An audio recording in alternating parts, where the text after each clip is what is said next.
Breaking news చూస్తున్నాం. సృష్టి fertility centre కేసును సెట్ కి బదిలీ చేసేందుకు అధికారులు యోచిస్తున్నారు. బాధితుల సంఖ్య పెరుగుతూ ఉండడంతో సెట్ కావాలని అధికారులు భావిస్తున్నట్లుగా తెలుస్తుంది. అయితే సృష్టి కేసు ఇతర రాష్ట్రాలతో ఉండడంతో సెట్ కావాలని అధికారులు కోరుతున్నట్లుగా సమాచారం.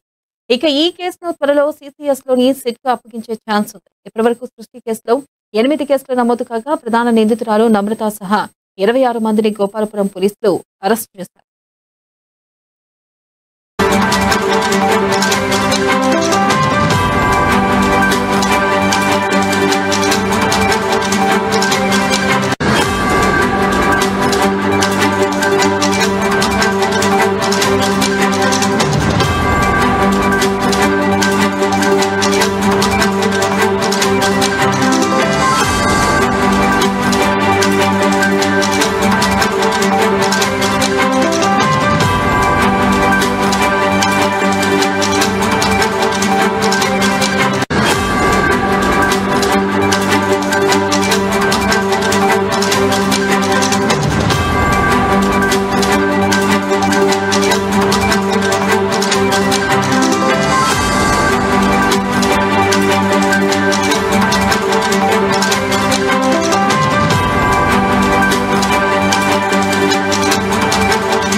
బ్రేకింగ్ న్యూస్ చూస్తున్నాం. సృష్టి ఫెర్టిలిటీ సెంటర్ కేసును సెట్ కి బదిలీ చేసేందుకు అధికారులు యోచిస్తున్నారు. బాధితుల సంఖ్య పెరుగుతూ ఉండడంతో సెట్ కావాలని అధికారులు భావిస్తున్నట్లుగా తెలుస్తుంది. సృష్టి కేసు ఇతర రాష్ట్రాలతో ఉండడంతో సెట్ కావాలని అధికారులు కోరుతున్నట్లు సమాచారం.